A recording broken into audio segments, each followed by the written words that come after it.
Jean 15, verset 18, la Bible dit: « Si le monde vous hait, sachez qu'il m'a haï avant vous. Si vous étiez du monde, le monde aimerait ce qui est à lui. Mais parce que vous n'êtes pas du monde, et que je vous ai choisi du milieu du monde, à cause de cela, le monde vous hait. Souvenez-vous de la parole que je vous ai dite. Le serviteur n'est pas plus grand que son maître. S'ils m'ont persécuté, ils vous persécuteront aussi. S'ils ont gardé ma parole, ils garderont aussi la vôtre. Mais ils vous feront toutes ces choses à cause de mon nom, parce qu'ils ne connaissent pas celui qui m'a envoyé. Amen.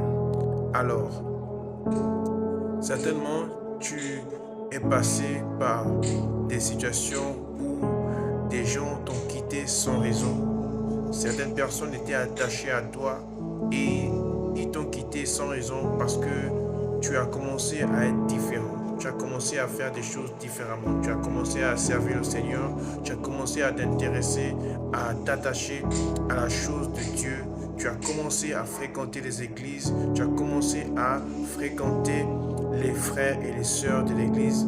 Et certaines personnes avec qui tu avais l'habitude de marcher, certaines personnes que tu fréquentais t'ont quitté. Certaines personnes t'ont abandonné.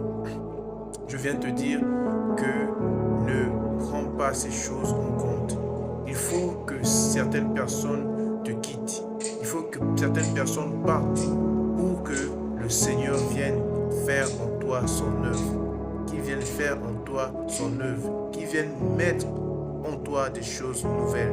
Oui, même les relations doivent être nouvelles lorsque tu marches en nouveauté de vie avec le Seigneur.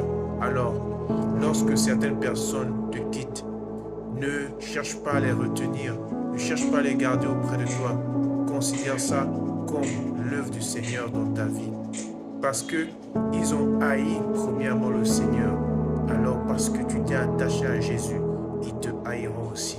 Sans cause, ils vont te quitter, ils vont t'abandonner.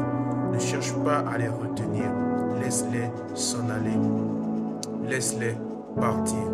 Ne cherche pas non plus à jalouser la réussite d'un frère, la réussite d'un homme. Non, ne cherche pas à jalouser la réussite d'un homme.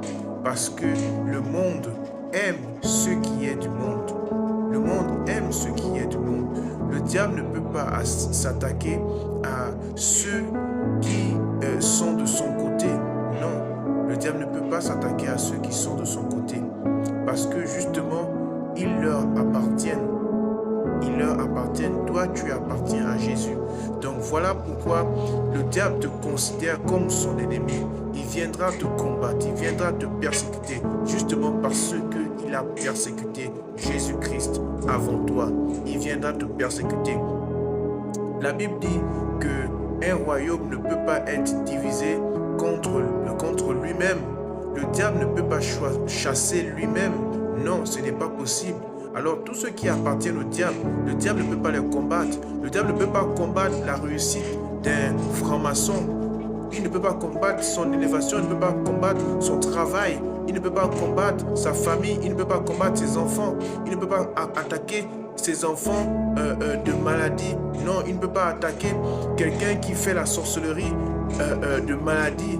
Mais parce que tu as choisi de servir le Seigneur, le diable va t'attaquer, le diable va te persécuter et il va s'en prendre à toi parce qu'il l'a fait avant toi.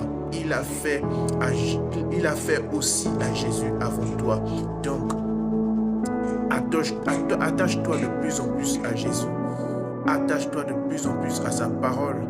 Sers-toi de plus en plus de ce qui est dit de toi au travers de sa parole. Fortifie-toi, prends courage et tu verras que le Seigneur interviendra dans ta situation. Tout comme il a délivré les apôtres, tout comme il a délivré plusieurs des prophètes avant toi, il te délivrera aussi de tout ce que tu passes, de tout ce que tu traverses. Alors, sois fortifié, sois béni, sois encouragé. Jésus